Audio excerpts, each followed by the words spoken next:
जयपुर जिले के माधोराजपुरा थाना क्षेत्र में मंगलवार को एक दर्दनाक हादसे ने पूरे इलाके को दहला दिया। गुर्जरों की ढाणी में बजरी से भरे तेज रफ्तार ट्रैक्टर ने एक महिला अध्यापिका को कुचल दिया, जिससे उनकी मौके पर ही मृत्यु हो गई। प्रत्यक्षदर्शियों के अनुसार ट्रैक्टर चालक लापरवाही से वाहन चला रहा था और क्षेत्र में सक्रिय बजरी माफिया के कारण स्थानीय लोग पहले से ही दहशत में रहते हैं। हादसे के बाद क्षेत्र में भारी तनाव फैल गया। गुस्साए ग्रामीणों ने मृतका के शव को सड़क पर रखकर धरना शुरू कर दिया।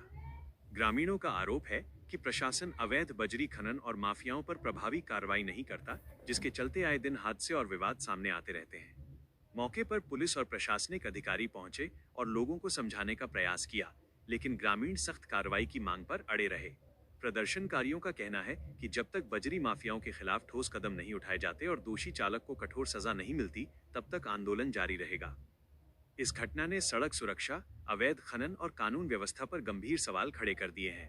प्रशासन पर अब तेजी से कार्रवाई करने का दबाव बढ़ गया है, ताकि ग्रामीणों का भरोसा दोबारा कायम किया जा सके।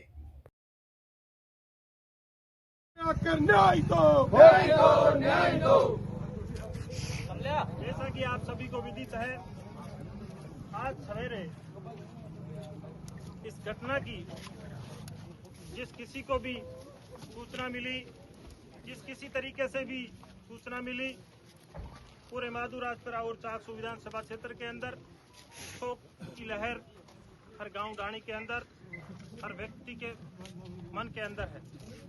साथियों, आज ये घटना कोई सड़क एक्सीडेंट और सड़क दुर्घटना नहीं है। ये प्रशासन की कहीं न कहीं लापरवाही और बजरी माफियाओं के, मैं कहूं महीनों नहीं सालों से चले आ रहे आतंक की बदौलत आज ये घटना घटी है। साथियों, इससे पहले भी ऐसी कई घटनाएं घट चुकी है। शासन प्रशासन के लोग हमारे बीच में मौजूद हैं, परंतु अगर समय रहते इन तेज गति से अवैध रूप से चल रहे हैं बजरी माफियाओं के ट्रैक्टर, ट्रकों पर कहीं न कहीं कार्रवाई कर पाते, तो शायद आज हमारे बीच से बहन पूर्णता चौधरी के साथ ऐसा नहीं होता। मानते हो कि नहीं मानते हो? परंतु जब तक घटना नहीं होती है, तब तक शासन प्रशासन की जू नहीं रेंगती। और यहाँ पर पूरे 400 के अंदर, हर गांव ढाणी के अंदर, हर रास्तों पर बजरी माफियाओं का ऐसा आतंक फैला हुआ है, इनके ट्रैक्टर और ट्रक सर पर दौड़ रहे हैं, जिससे कि घर से बाहर विद्यालय जाते हुए बच्चों का भी डर रहता है कि हमारा बच्चा वापस सुरक्षित लौटेगा कि नहीं लौटेगा। आए दिन हर सड़क पर घटनाएं होती है। तो साथियों, ये बड़ी दुखद घटना है, हृदय विदारक है। आज इस युवावस्था में इनके माता पिता ने कैसे पढ़ा लिखा करके इनको शिक्षित बनाया, और हमारे बीच से एक शिक्षिका को हमने क्षेत्र के अंदर खो दिया है, जो अपने भाई बहनों को, अपने बेटे बेटियों को शिक्षा देकर शिक्षित बनाने का कार्य करती थी। वो अपने कर्तव्य पथ पर निकली ही थी और सुबह सवेरे ही अपन को ये दुखद घटना प्राप्त हुई। बहुत ही दुखद है। बहन को विनम्र श्रद्धांजलि अर्पित करता हूं और आप सबसे निवेदन करता हूं, आपको डराया जाएगा, धमकाया जाएगा, बरगलाया जाएगा, आपको डरने की चिंता नहीं है। बहन चौधरी को हम वापस तो नहीं ला सकते। शासन और प्रशासन की अगर आपकी तरफ आंख उठाकर भी देखेगा, तो सबसे पहले ये जो आसपास लोग बैठे हैं वो हमारी तरफ उठाकर देखेगा। आपको चिंता करने की जरूरत नहीं है। हम इतना ही निवेदन करते हैं, आप सब और हम सब पीड़ित परिवार के पक्ष में, इनके साथ में न्याय संगत जो भी मांगे हैं, वो जब तक नहीं मानी जाती, क्या तब तक इस न्याय की लड़ाई में आप इस पीड़ित परिवार के साथ में खड़े हो? हाथ खड़े करके इनको विश्वास दिलाओ, दोनों हाथ ऊपर करो, ताकि इस दुख की घड़ी के अंदर इस दुखी परिवार को हिम्मत मिले, हौसला मिले और क्षेत्र के अंदर मैं शासन प्रशासन से भी इतनी विनती करता हूं, निवेदन करता हूं, जो भी परिवारजनों का, हम यहाँ कोई राजनीति करने नहीं आए, हम यहाँ पीड़ित परिवार के साथ में बैठे हैं। न्याय संगत जो भी इनकी मांगे हैं, वो मांगे तब तक नहीं मानी जाती।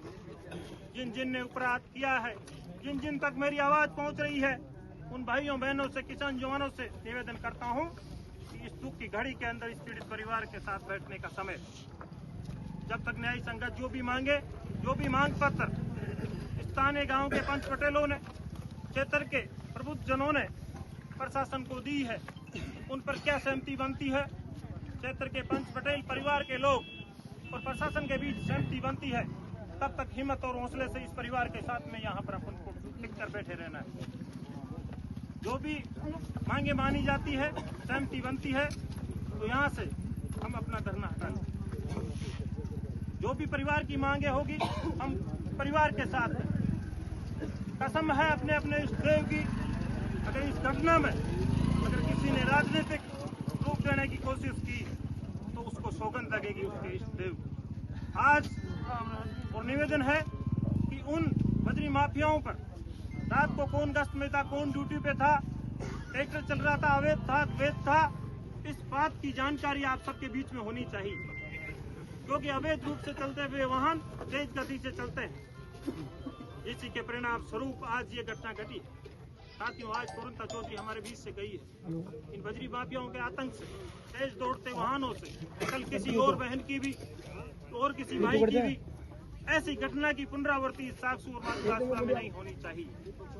अपन अपनी और बहन और भाई और किसी किसान को ऐसी घटना में अपने से दूर नहीं कर सकते। इसलिए आपको हिम्मत और हौसले के साथ यहाँ पर बैठना है और प्रशासन से पुनः आग्रह और निवेदन है कि जो भी परिवारजन और पंच पटेलों की जो मांग है, मांग पत्र है, उसको आप सरकार तक पहुँचाएं और उस पर जो भी बात होती है वो सब आप सबके सामने करी जाएगी।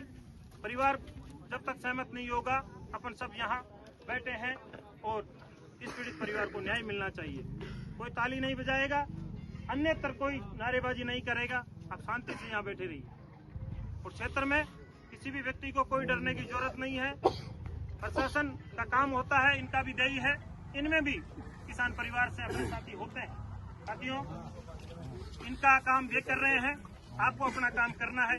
ये बड़ी दुखद घटना है, इस पर ज्यादा बोलना ठीक नहीं होगा। आप सबसे निवेदन है, इस पीड़ित परिवार को न्याय दें।